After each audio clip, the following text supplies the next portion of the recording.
Hoy estaremos tocando un tema de la iglesia. Cuando hablamos de la iglesia, sé que es un tema muy amplio que abarca muchos aspectos que hemos estado estudiando también. En esta oportunidad vamos a tocar un tema que titula Una iglesia viva delante de Dios. Una iglesia viva delante de Dios. Yo estoy muy seguro de que las iglesias deberíamos tener este deseo de ser una iglesia viva delante de Dios. Yo creo que esto abarca muchos aspectos. Viva en el sentido de cumplir la tarea, la gran comisión. Viva en el sentido de vivir una vida cristiana real delante de Dios. Una iglesia que no simplemente aparenta o por lo exterior, sino que realmente para Dios. Muchas veces la iglesia, o ver desde un punto de afuera, de decir la gente de afuera, las personas de afuera, los seres humanos, ven y dicen, ¿no? Esta es la iglesia cristiana, esta es la iglesia donde adoran a Dios, donde alaban a Dios, ¿no? Pero ahora la pregunta es lo siguiente: ¿cómo estamos como iglesia delante de Dios? Por eso este tema dice una iglesia viva delante de Dios. No en el sentido de cómo lo ven las personas a la iglesia, sino que cómo Dios ve a su iglesia. ¿No? Este tema está basado en el libro de Apocalipsis, capítulo 3, versículo 1 al versículo 3. Vamos a dar una breve lectura y luego entramos al contexto del libro para poder sacar algunos principios que nos tienen esta porción de la palabra. Dice la palabra de Dios: escribe al ángel de la iglesia en Sardis, el que tiene los 7 espíritus de Dios y las 7 estrellas, dice esto: yo conozco tus obras, que tienes nombre de que vives y estás muerto. Sé vigilante y afirma las otras cosas que están para morir, porque no he hallado tus obras perfectas delante de Dios. Acuérdate pues de lo que has recibido y oído, y guárdalo y arrepiéntete. En esta parte nos detendremos para poder estudiar, y antes sabemos muy bien que el libro de Apocalipsis fue escrito por Juan, y hay un versículo como un bosquejo que tiene de todo el libro, que vamos a dar una lectura para poder entrar al contexto. Cuando hablamos del libro de Apocalipsis, tal vez algunos podrían pensar de decir, no, pero el Apocalipsis habla de los tiempos futuros, que el Apocalipsis habla solamente de las tribulaciones, de los juicios de parte de Dios y de temas como que la iglesia o los hermanos tienen como temor de estudiar el libro de Apocalipsis. Pero en esta oportunidad vamos a estudiar una parte de ella y vamos a leer el versículo que, bueno, prácticamente aquí está el bosquejo de todo el libro. El versículo 19 del capítulo 1 dice esto: escribe las cosas que has visto y las que son y las que han de ser después de estas. A simple vista aquí vemos 3 frases que describen el pasado, el presente y el futuro. Entonces tiene que ver con pasado, presente y futuro. Escribe las cosas que has visto, son las cosas pasadas que está descrito aquí en el capítulo 1. Las cosas que son tiene que ver con los mensajes a las 7 iglesias de Asia, ¿no? Ahí tiene que ver con la iglesia de Éfeso, con la iglesia de Esmirna, con la iglesia de Pérgamo, con la iglesia de Tiatira, con la iglesia de Sardis, con la iglesia de la Odisea.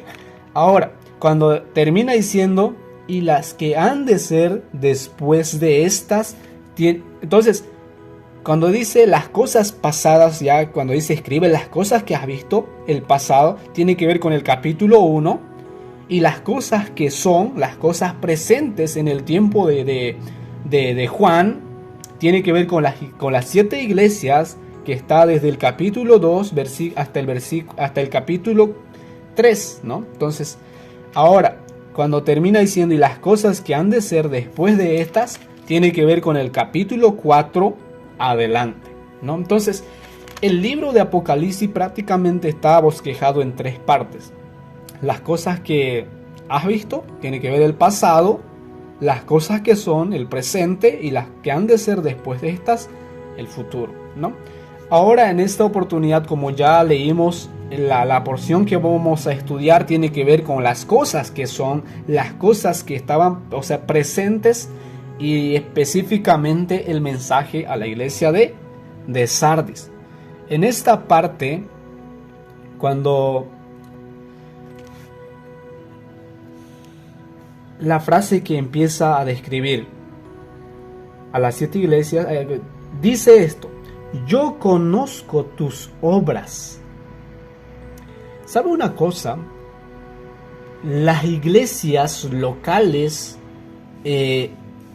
cada iglesia tiene un ministerio que se está desarrollando diariamente o algo seguido, todo para poder alabar o glorificar a Dios. Ahora, una cosa, muchas veces nosotros podemos considerar de que para nosotros nos sale excelente las actividades, todo lo que nosotros estemos programando, estemos planificando, y todo lo que podamos hacer, debemos considerar que Dios conoce. Porque la palabra yo conozco, cuando aparece aquí, yo conozco tus obras, que tienes nombre de que vives y estás muerto. Quiero enfatizar un poquito aquí las 7 iglesias. Dios conocía la obra de las 7 iglesias. Apocalipsis capítulo 2 versículo 2 dice: yo conozco tus obras y tu arduo trabajo y paciencia, a la iglesia de Éfeso. A la iglesia de Esmirna también dice: yo conozco, en el versículo 9, yo conozco tus obras y tu tribulación y tu pobreza. En el versículo 13, a la iglesia de Pérgamo: yo conozco tus obras y dónde moras. A la iglesia de Tiatira: yo conozco tus obras y amor y fe y servicio y tu paciencia, y que tus obras postreras son más que las primeras. El capítulo 3 versículo 1: yo conozco tus obras, que tienes nombre de que vives y estás muerto, a la iglesia de Sardis. El capítulo 3 versículo 8: yo conozco tus obras, a la iglesia de Filadelfia. Y la iglesia de Laodicea, el versículo 15: yo conozco tus obras, que ni eres frío ni caliente. Una de las cosas que debemos considerar es que Dios conoce las obras, conoce nuestras obras. Dios conoce las obras de la iglesia. Dios conoce a detalle todo lo que ocurre dentro de la iglesia local. Dios conoce, no podemos escapar. Hay un versículo que a mí muchas veces podemos llenar de actividades a la iglesia, pero quiero leer este versículo que dice en Santiago capítulo 2 versículo 17, dice: así también la fe, si no tiene obras, es muerta en sí misma. Está hablando de poder trabajar, está hablando de servir al Señor, de poder hacer obra, no simplemente para decir quiero ser salvo por medio de... No, sino que tu fe se demuestra por medio de tus obras. Ahora, aquellas obras Dios las conoce, aquellas obras Dios las conoce. Aquí repite a cada iglesia: conozco, yo conozco. Entonces, aquí estamos viendo que Dios conoce las obras que la iglesia está haciendo. Conoce todo. Conozco tu obra, conozco tu obra. También Santiago 2:26 dice, porque como el cuerpo sin espíritu está muerto, así también la fe sin obras está muerto. No estamos afirmando de que la iglesia deje de hacer ministerio o deje de hacer las obras, sino aquí estamos afirmando de que la iglesia debe estar haciendo obra, la iglesia debe estar trabajando, la iglesia debe demostrar su fe por medio de las obras. Pero una cosa que debemos considerar es que Dios conoce aquellas obras. Y aquí específicamente viendo a la iglesia de Sardis dice, yo conozco tus obras, que tienes nombre de que vives y estás muerto. Yo creo que sería la peor noticia que podemos recibir personalmente si pertenecemos a una iglesia, de decir de que estemos delante de Dios como iglesia y que Dios se dé la vuelta y que nos diga, yo conozco tus obras, que tienes nombre de que vives y estás muerto.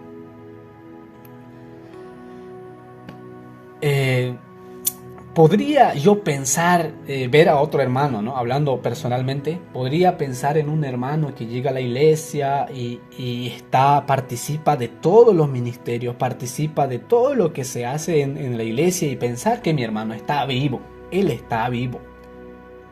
Pero pensar por otro lado que para Dios está muerto todo lo que hace. ¿Y cuál es más importante? ¿Para el hermano que aparente estar vivo, o que para Dios esté vivo realmente?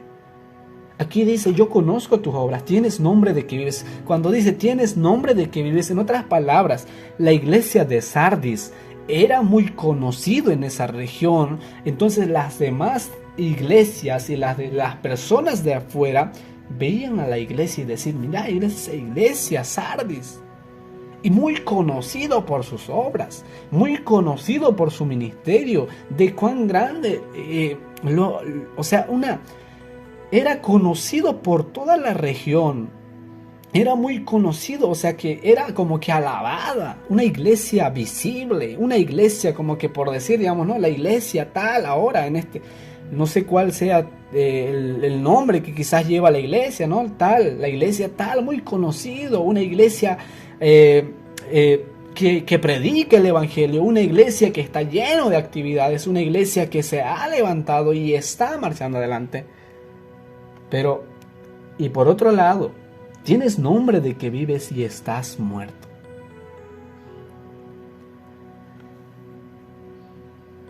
Lo más importante, yo considero, cómo Dios nos ve a nosotros, cómo Dios ve el ministerio, la obra que está realizando la iglesia.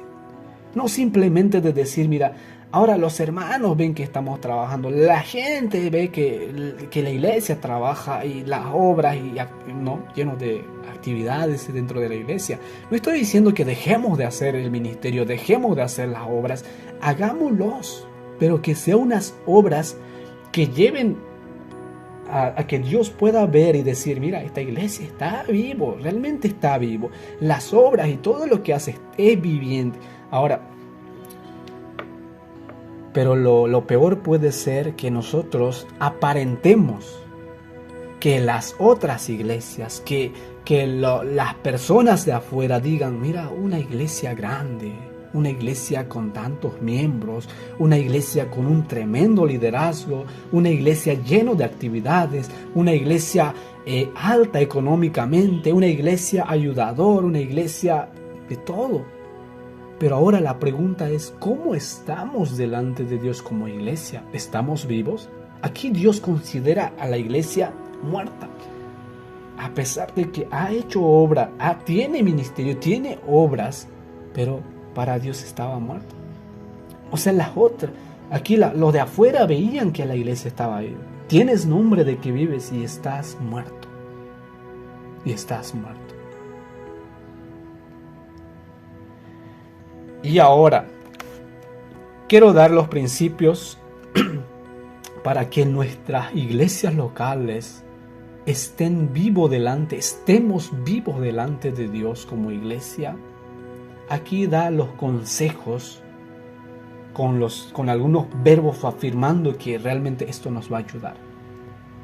No debemos ser una iglesia muerta delante de Dios y estar vivos solamente delante de los hombres. Debemos anhelar, debemos ir hacia esta meta de estar vivos como iglesia delante de Dios. Y la primera frase, quiero que leamos el versículo 2 de Apocalipsis, dice: sé vigilante. Las primeras palabras que vemos aquí es sé vigilante. En el original, hinou, ¿no? Es un verbo imperativo, ¿no? Es un verbo imperativo pasivo y tiene que ver con de vigilar, de permanecer, permaneciendo despierto, en otras palabras, de estar despierto, de permanecer despierto. ¿Por qué? ¿Por qué nosotros como iglesia debemos ser vigilantes? Porque es un imperativo, es una obligación de la iglesia. No es simplemente una opción. O sea, si como iglesia ustedes desean ser vigilantes, desean estar despiertos, atentos, pueden hacerlo. No, es un imperativo para las iglesias. Para que como iglesia nosotros estemos vigilantes, permanezcamos vigilantes, permanezcamos despiertos. ¿Por qué? ¿Por qué debemos permanecer? No sé si ustedes se acuerdan un versículo en primera de Pedro 5:8 que dice: sed sobrios y velad, porque vuestro adversario el diablo, como león rugiente, anda alrededor buscando a quien devorar. ¿Por qué nosotros debemos ser vigilantes? ¿Por qué nosotros debemos permanecer despiertos? ¿Y por qué Pedro dice aquí sed sobrios también con otro imperativo? Sed sobrios y velad, porque vuestro adversario, el diablo, como león rugiente, anda alrededor buscando a quien devorar. Así que es muy importante este principio, sé vigilante, este imperativo, sé vigilante, esté atento, esté despierto. Ahora, como iglesia ahora nos preguntan, pero ¿cómo lo vamos a hacer ahora? ¿Cómo podemos ser vigilante? Colosenses capítulo 4, versículo 2 dice: perseverad en la oración, velando en ella con acción de gracias. La oración va a cambiar su vida. La oración es el instrumento, el arma que nos va a ayudar en una iglesia y en una vida personal. ¿Sabe cuánto beneficio trae a la iglesia la oración?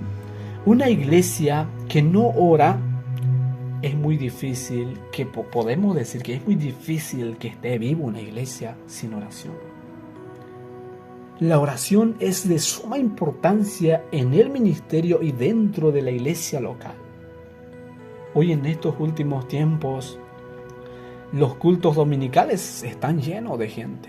Hasta faltan sillas, hasta faltan lugar para las personas. Pero,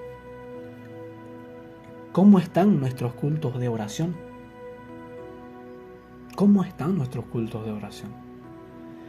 Por eso aquí cuando dice sé vigilante, tiene que ver con estar despiertos, con mantenernos despiertos de qué es lo que está, de ver por dónde Satanás está queriendo atacar. Aquí como dice, no, está como león rugiente. Los ministros, cada creyente, cada líder, somos responsables de poder permanecer despierto, de ser vigilante, de perseverar en la oración y haciendo esto, orando, velando en ella con acción de gracia. La oración va a cambiar nuestras vidas. En Mateo capítulo 26, 41 dice: velad y orad para que no entréis en tentación.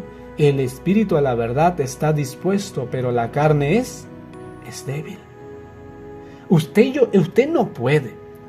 Yo no puedo. Los hermanos no pueden. Pero ¿quién es el que puede? Dios sí puede. Dios sí puede. Y ahora, ¿cómo hago para que Él obre en aquello? Debo confiar, debo orar, debo velar, ¿no? Entonces, nosotros somos débiles, pero nuestra responsabilidad es ser vigilante. No sé si ustedes alguna vez vieron, ¿no? De vigilante podemos quizás comparar con algo como un guardia que está ahí firme, atento, despierto, cuando vemos en las calles o en algunas escuelas o algunas instituciones, los guardias, ¿no? Están atentos, despiertos, no tienen que estar durmiendo, pues si se duermen se le entra un ladrón o algo pasa y no. Tienen que estar atentos, tienen que estar vigilantes todo el tiempo. Todo el tiempo. Entonces, el primer imperativo, la primera responsabilidad para ir hacia una iglesia viva, debemos ser vigilantes. Una iglesia vigilante, una iglesia que tenga líderes vigilantes, una iglesia que tenga un pastor que esté vigilante, una iglesia que todos los miembros sean vigilantes. Sé vigilante. Sé vigilante. Y esto nos va a traer bendición a la iglesia. Esto nos va a traer bendición. El siguiente imperativo dice el versículo: sé vigilante y afirma las otras cosas que están para morir.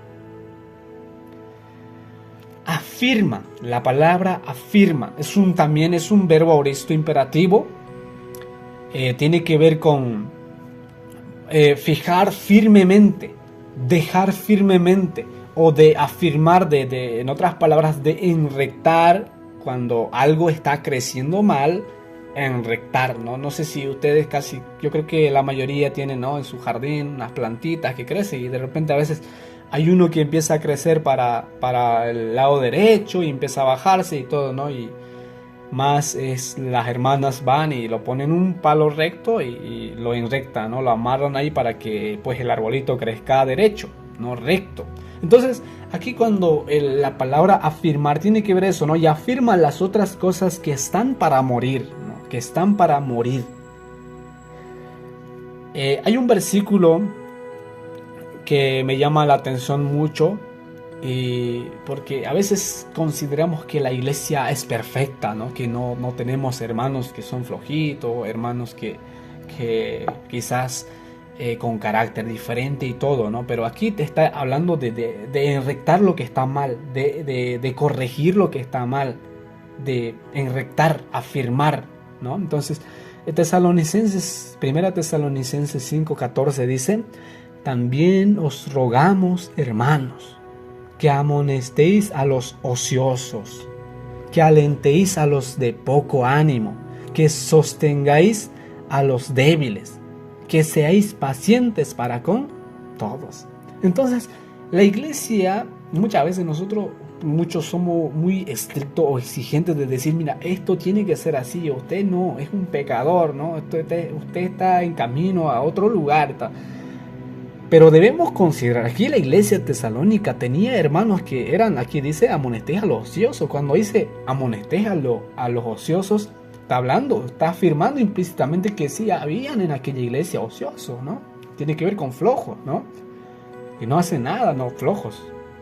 Que amonestéis a los ociosos, que alentéis a los de poco ánimo. También habían hermanos muy desanimados, cualquier cosa ya, ¿no? Desanimados. Que sostengáis a los débiles, ¿no? Que de repente caen en pecado y todo. En una iglesia somos personas que Cristo nos salvó por su gracia. Tenemos las debilidades en cuanto al pecado. Que seáis pacientes para con todos. Entonces, está hablando de enrectar las cosas, de enrectar, de afirmar, de dejar firme las cosas que están mal. Aquí el versículo dice: y afirman las otras cosas que están para morir. Muchas veces decimos, ¿no? Este hermano siempre llega tarde, ¿no? Este hermano es flojo. Este hermano se mete a todo, ¿no? Pero ¿saben qué, mis hermanos? Yo quiero motivarles a la oración. Quiero motivarles y también es nuestra responsabilidad. Debemos motivar a que ellos oren, a que nuestros hermanos prediquen el Evangelio, a poder enseñar, a que ellos den testimonio, a que ellos puedan alabar al Señor con sus talentos, tal vez dirigiendo, administrando, limpiando, invitando a las personas, a la iglesia, visitando. Debemos ayudarnos unos a otros y esto tiene que ver con el trabajo dentro de la iglesia. El primer principio era ser vigilante, estar atentos qué es lo que pasa con los miembros de la iglesia, qué es lo que pasa con cada cristiano, qué pasa con los líderes. Todos somos responsables en vigilar. ¿Dónde está el enemigo atacando? ¿En qué parte está trabajando más? ¿Dónde debemos tomar cartas en el asunto? ¿Dónde debemos ayudar? Y tenemos que estar vigilantes y debemos, ahora, después de ser vigilante, debemos afirmar, ya vamos a ver qué es lo que está sucediendo dentro de la iglesia. Y debemos afirmar, enrectar, ¿no? Como la iglesia de Tesalónica, habían hermanos de todo, ¿no? Pero ellos, lo que Dios manda a que nosotros nos ayudemos, a que nosotros nos afirmemos unos a otros, ¿no? Siempre con el amor del Señor. El siguiente imperativo tiene que ver con lo siguiente. Vamos a seguir con la lectura. Sé vigilante y afirma las otras cosas que están para morir, porque no he hallado tus obras perfectas delante de Dios. Acuérdate pues de lo que has recibido y oído y guárdalo. Otra de las cosas que aquí describe, bueno, aquí en el anterior va terminando, porque no he hallado tus obras perfectas delante de Dios, ¿no? Entonces está hablando de la iglesia de Sardis, describiendo, Dios lo ve como una iglesia muerta. Estás muerto, en realidad lo dice, no estás muerto, porque no he hallado tus obras perfectas delante de Dios. Por eso, como iglesia podemos quizás estar lleno de actividades, lleno de obras, pero para Dios estemos muertos.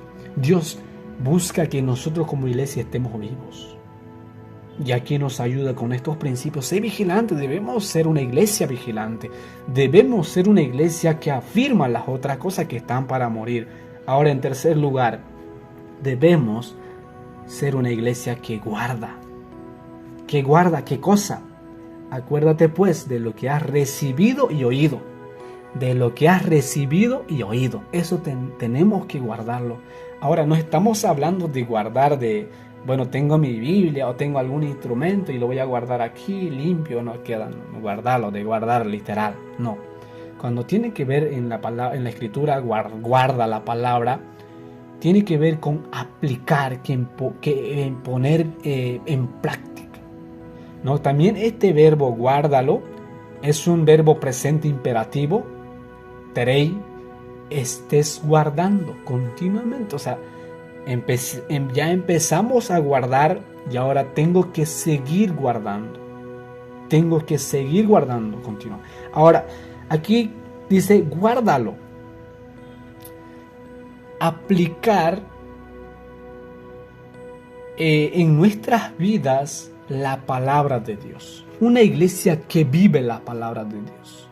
Recuerden que muchas veces podemos ser simplemente oidores y no lo hacemos. Entonces está mal. Podemos conocer mucho de la Biblia. También hablando en el aspecto de los ministros, podemos estudiar, ser teólogos y todo, y no vivir la palabra. Eso nos lleva de mal en peor. Hay un proverbio muy conocido, Proverbio 7:1 dice: Hijo mío, guarda mis razones y atesora contigo mis mandamientos. Guarda mis razones, guarda, o sea, vívela. Josué 1:8, un versículo muy conocido: nunca se apartará de tu boca este libro de la ley, sino que de día y de noche meditarás en él, para que guardes y hagas conforme a todo lo que en él está escrito. La palabra del Señor debe ser nuestro pan diario. Y si no es así, de a poco nos estamos haciendo una iglesia muerta delante de Dios. Debemos guardar la palabra, guárdalo. Debemos vivir la palabra, debemos tener un constante estudio de la palabra diario, personal. Eso nos va a ayudar. Una mañana devocional cada día. Por eso nunca se apartará de tu boca este libro de la ley, sino que de día y de noche meditarás. ¿Para qué? Para que guardes, para que la practique. No simplemente voy a tener un tiempo de lectura de la Biblia y simplemente me olvido qué es lo que pasó y no lo voy a poner en práctica. No, aquí dice, ¿para qué? De día y de noche, ¿para qué lo voy a leer? ¿Para qué voy a meditar en ella? Para que guardes y hagas conforme a todo lo que en él está escrito. Santiago habla de esto. Santiago 1:22 dice: pero sed hacedores de la palabra y no tan solamente oidores, engañándoos a vosotros mismos. Sed hacedores de la palabra y no tan solamente oidores.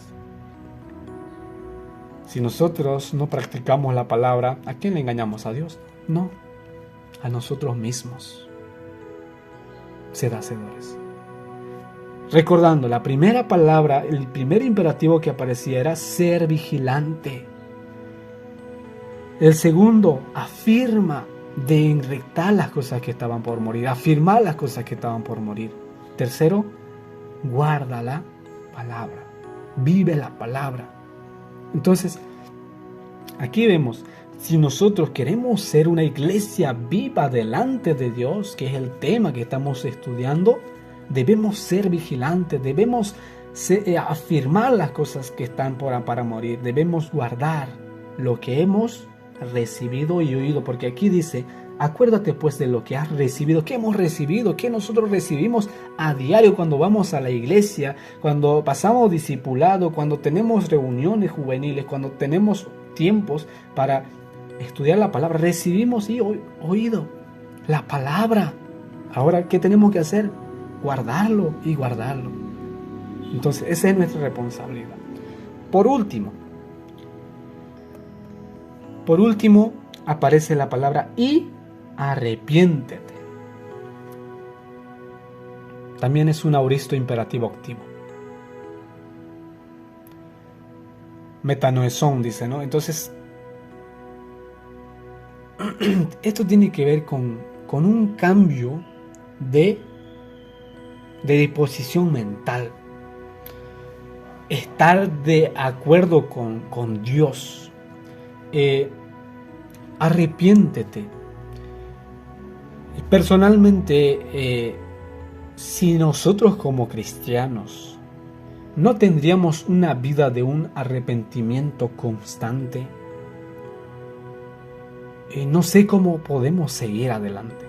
No sé cómo podemos seguir en pie si nosotros no nos arrepentimos, porque somos humanos. Tenemos una naturaleza pecaminosa. El pecado está ahí. Y si nosotros no vivimos una vida de arrepentimiento, una iglesia que no vive en un constante arrepentimiento, ¿dónde va a quedar? ¿Acaso nos vamos a acostumbrar con el pecado, a vivir con el pecado? No, debemos dejar esto. Debemos pensar como Dios. Dios aborrece el pecado. En Proverbios capítulo 7, si no me equivoco, dice Dios, estas son las 7 cosas que aborrece Jehová. Aborrece el pecado. Hebreos capítulo 4, versículo 16 dice, acerquémonos pues confiadamente al trono de la gracia para alcanzar misericordia y hallar gracia para el oportuno socorro. ¿Sabe qué? Muchas veces nosotros somos los que nos cansamos de pedir perdón, parece a Dios. Nosotros somos los que tenemos miedo de acercarnos a Dios. Es como cuando, no sé, aquí dice confiadamente. Acerquémonos pues confiadamente al trono. No necesitamos tener miedo de acercarnos a Dios. Dios nos ha dado la entrada libre para poder acercarnos al trono de su gracia para alcanzar su perdón, su misericordia y hallar gracia para el oportuno socorro. Nuestro arrepentimiento debe ser constante. No estoy mencionando algunos versículos que nos llevan a eso. Ustedes se acordarán del versículo de Primera de Juan 1:9. Si confesamos nuestros pecados, Él es fiel y justo para perdonarnos y limpiarnos de toda maldad. Él está dispuesto para perdonarnos. Si tenemos una iglesia que no se arrepiente constantemente, entonces no podemos estar vivos. No podemos estar vivos, debemos arrepentirnos constantemente. Estos son imperativos, estas palabras que hemos visto en esta parte son imperativos que la iglesia debe practicar sí o sí para estar vivo delante de Dios. Lo importante, para terminar, lo importante no es cómo la gente nos ve como iglesia. Lo importante es cómo estamos delante de Dios. No es importante de decir qué opina la gente de la iglesia. Obvio, se va a demostrar en todo aquello, pero lo más importante y que nos va a llevar a estar vivos como iglesia es estos 4 principios, 4 imperativos que aparecen en esta porción. Sé vigilante y afirma y guárdalo y arrepiente.